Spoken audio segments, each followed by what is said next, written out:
So I'm going to talk to you guys about why Facebook is actually super important, not only because your audience is over there in terms of your real estate agents, but you have this platform that can help you grow SEO, it can help you develop relationships. And the reality is that most anyone who's over the age of like 35 is at least checking Facebook every day, if not spending a lot of time on there. Beyond your good friend TikTok, Facebook is still the second most downloaded app on the Google Play Store. It also is one of the highest ranking websites that exist.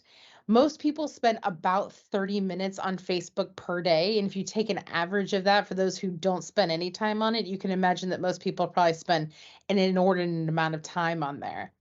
And what we want to make sure of is that you are really doing your best work over there, that sort of, hey, listen, I've got this many people over there, that I have this many likes. Your organization every day should at least have 1,000 followers or so on every one of the platforms. Now, LinkedIn, you can have, obviously many thousands of contacts, but you have these different lanes that you can go in, right? Twitter is not really that important to you. I don't really care about it, but Facebook, Instagram, LinkedIn, things like that are really important for making sure that we're kind of finding value in the relationships that we are creating. You have the ability to have clients everywhere, which means every single person you meet could potentially at some point make a connection with you, right? So, what we want to figure out is who are the right people to be in relationships with. I highly suggest, if you work with a person, if you are even doing their loan and you get along even vaguely, friend them on Facebook. Friend those realtors on Facebook. If you're using Facebook right now only as a like, I'm just going to have this for my friends and family, that's totally fine. But when you're in sales, you can really do a lot by creating your brand through your Facebook page. People will often kind of have some trouble when it comes to how to build brand awareness, right? Especially if they move to a new company, they're not sure what to put out. We don't exactly have a Rolodex right now of great social media graphics. So anything that you can do to build that brand awareness is really important. But for me, I absolutely use it for social listening. And if that is not something you're familiar with, that is genuinely my ability to see what my realtors and what other people are saying about buying homes. It's such an important part of what I do. Obviously, you can post up links that we send you, but you can also just build the story around who you are within our brand, right? I can be Kelly Yale until the cows come home, but I'm also Kelly Yale, Director of Innovation at Neo. What does that mean? What does it mean for me to do that job? So really representing that and growing that audience is going to help you guys tremendously in your own efforts. Try to remember that whole strategy is you are your own brand. Neo is its brand, but you are your own brand within that brand. Some people really take that to the nth degree, right? Some people definitely say Pinky's a good example of that, right? She's Pinky. She's Pinky, she's branded pink, and here she is. And she's Pinky, but she works at Neo. And so having the ability to differentiate yourself from the brand, but also talking extensively about why the brand's important to you is a fabulous way for you to go forward, especially on social media. When it comes to you and your brand, you can give great insights on lending about what you're seeing in the market. You can really build what I love to call digital intimacy, meaning that you may not know someone, but allowing them into your sphere in some way is going to allow them to get to know you.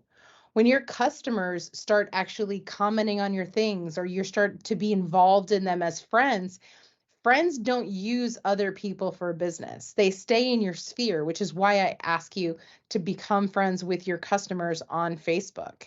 But those friends can also become marketing, and your friends can become marketing. When you have things that your friends can share, or you ask your friends to become a fan of your page or to share something, those people become little outside salespeople for you.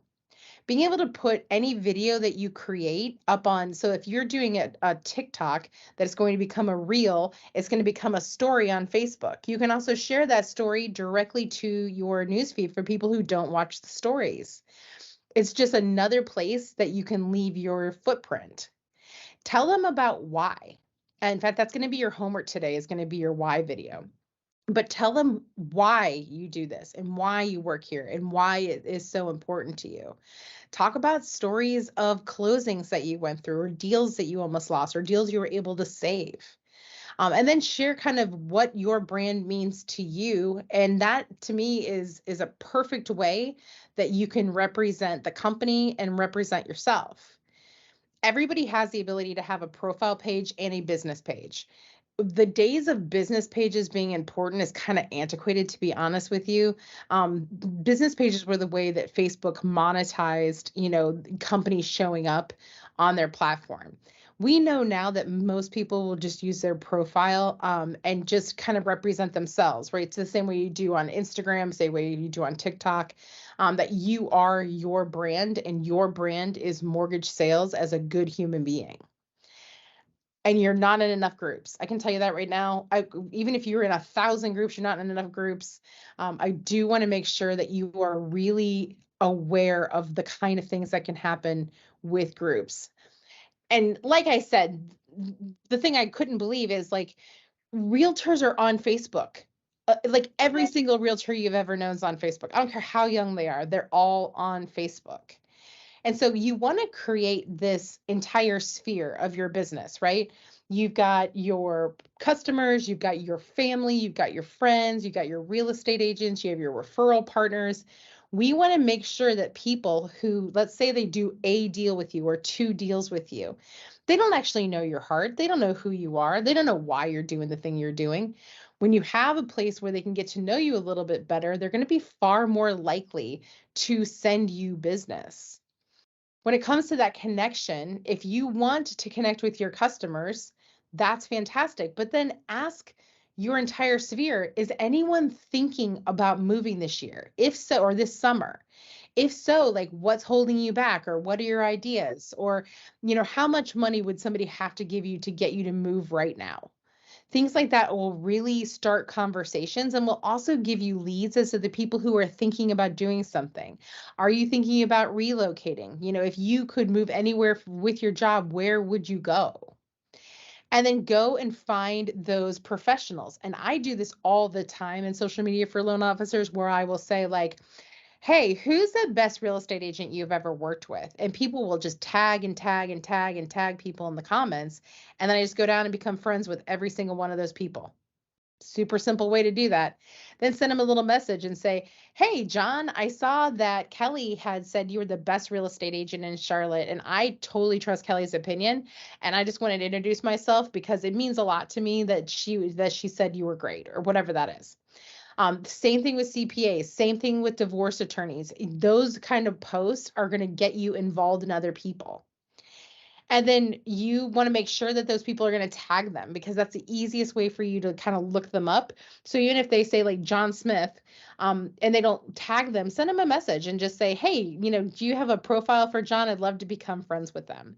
You should be friends with, at minimum, 1,000 real estate agents on your Facebook page. That's at minimum. And that means you're going to have to get going fast. Who can help? Your best customers are going to be your biggest cheerleaders, your friends and your family, and your neighbors in your neighborhood. These are people who, every single person in your neighborhood has friends or family who are real estate agents.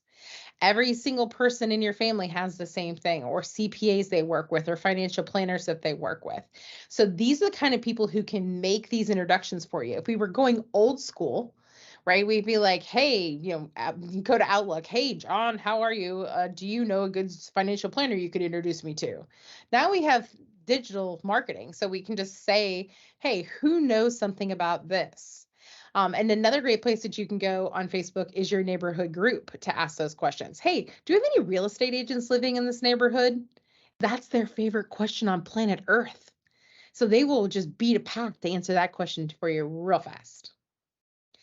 And then when you're trying to build like your audience and when you're trying to get people to get to know you better, the kind of posts that you put up are really important. Ask people questions. Have you ever lived in a house that had a basement? Would you do it again? Would you live near the water? Did your house ever flood? I mean, all the different things. People love to tell their stories. Today's post for a couple of people was, with Memorial Day being yesterday, did you have friends or family who served in the military? If so, what branch? Super simple question, but everybody wants to talk about that sort of thing. And then share information that you trust. Try not to put up so many graphics if you can help it. This is such a graphic heavy company. But think about ways that you can explain things that will make things easy to understand by people. When it comes to your profile, having a strategy is going to be super important. If you can start thinking about your Facebook profile page as basically an ongoing business card, that's going to give you all the strategy that you need. Make sure you know how to check for spelling and grammar. If you don't have a spell check, by all means get one.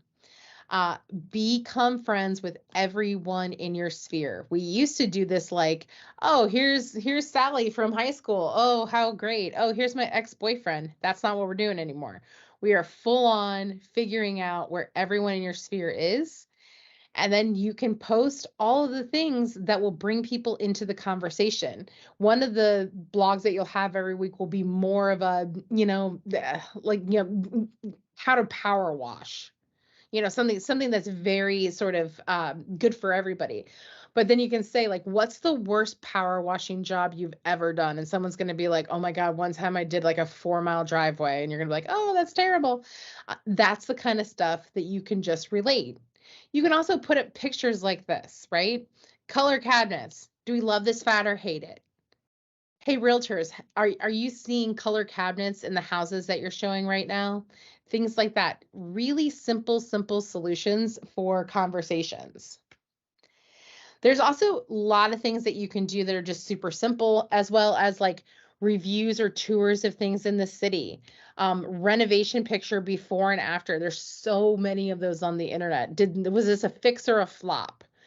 How much people are paying in rent across the country, how much they paid for rent in college, how much the average home sale is. Are there any homes in your neighborhood that are for sale right now?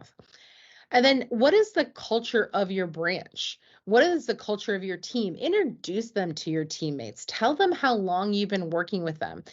Jen and Missy, what a great way for you to tell people like the story of your relationship. When did you meet? How did you start working together? And then sharing that says listings, but it's listings. Sharing your agent's listings, sharing their open houses, liking and commenting on everything they put out, even if it's just as simple as the word congratulations that you copy and paste from one realtor's thing to another. Oh my God, there's just so much stuff on there. I'm going to skip those too. I'm going to skip this one too. When it comes to groups on Facebook, they have something called groups. And I know that you probably are like, oh, I am in some groups. I want you to be in every group. I want you to look for the name of your city and then type in real estate and join every single group that seems to make sense. A lot of those will be started by real estate agents. If there are anything like, relocating to Charlotte, amazing. Moms of Charlotte, amazing. Anything that you can join with your city or county name or the area that you want to do business in, as well as the group, join these groups, be part of conversations. You wouldn't believe how many people will ask questions like, hey, we're looking for a house in Weddington, but we can't find anything right now. Does anybody know of any listings? Hey, does anyone, we're thinking of relocating to this area. What's the best area of town? These are the kinds of questions that get shared there. But also, it's a great way for you to interact with different real estate agents, especially if you have a real estate agent group that's got several hundred people in it. Go down that list, friend those people, start having relationships with them. Yeah, that's great too. There's so much information in this one. I'm just like, oh my gosh. Some of the things that, again, I love to say that people can post are things like doing a design challenge. or putting up like the picture of the best yard in their neighborhood. Who's gonna like, when you look at your neighborhood, whose yard do you emulate? Think about ways that you can help them understand things via tutorial, meaning like if you have people who don't know how to, let's say, buy an investment property, why not take them on a tour of how they can do that, how they can own an Airbnb? Do lives, go live on your thing, say, hey, listen, today at 4 o'clock we're going to do a Facebook live. We're going to be giving one lucky person a $20 gift card for Starbucks, and all you have to do is come in and stump me on a question. Do polls that people can vote on. When you're thinking about how to talk about current events, it's one thing I do want to draw your attention to, because you want to make sure that you are steering clear of anything that is kind of controversial. And you may be thinking to yourself, but that's not who I am. I want to be me, and I want you to be you for sure. I just want you to be really careful, because people definitely take politics and religion very seriously and will determine who they'll work with based on that. So just be careful with that. If you're doing events, shout those from the rooftops, create events on Facebook pages, like definitely get people to hype it up. And then if your realtors are doing an event, make sure you're hyping them up. Make sure you send them a message and say, hey, how can I be involved? I'd love to join you. I'd love to come. Those are really great ways that you can make sure that you are using all of the Facebook things, to your advantage.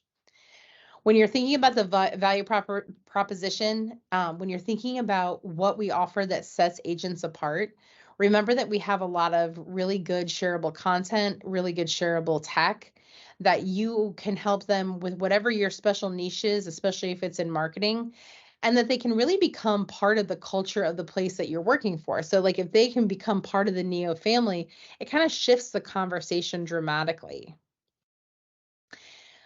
All people are customers of yours. So just remember that when you are on Facebook, try to always be helping. Try to see complaints as opportunities. Like if somebody's like, yeah, I want to sell my house, but I'm trying to sell my house for sale by owner, and I'm getting all these agent calls and it's driving me crazy. Whatever that is, see how you can turn something negative into an opportunity. Share the customer experience that people have, whether that is your feedback on experience.com, whether that is just kind of telling the story of something that happened, sharing a gift in a picture. So it's like one of your people sends you flowers and says thank you, being able to share that and tag that person and just say, I'm so humbled that this person even remembered me this way. Just think about everything from the perspective of how to make sure people understand why this brand is so important. So quick things that you can do an audit of your account. If your picture is from, May of 1984, it may be time for a new picture. It may be a time for a new picture if your thing is 3 months old. Take a look and make sure that there's nothing on your account that you wouldn't want other people to see. Today, if you can, become friends with at least 10, if not 25 of your agents who you've not been friends with before. If you need to give yourself a fresh look, but go ahead and rebuild that page out, put some new pictures up, especially if those pictures, most people will have a thing where they'll have lots of pictures on their phone, but they won't put those up on Facebook. Maybe you just do a little thing like, hey, here's what I've been doing the last 3 months. And then find all of those real estate groups that you can find and definitely follow them. Follow the fan pages of all of your top referral partners if you're not already doing that. If you don't know where their business page is, send them a message and ask them. They will be thrilled to pieces to have you follow them. And what I would love for you guys to do is to do exactly what that one review slide said, which is just take a look, see if there's anything that you need to update. If you have a header image and you're just like, nah, I don't know, like it's just some flowers and you want it to be a Neo one, put a Neo one up there. But if you can just do one thing for me, and that is create a video that basically is talking about your why. Why do you do this for a living? Why do you work with Neo? Why is it so important to you to work with a company like Neo? That why video gets a lot of traction, and it's a really good thing to have just at your disposal. If I were you and I was a loan officer, I would 100% have the thing on my phone And then when I met someone or if somebody was talking to me about doing a loan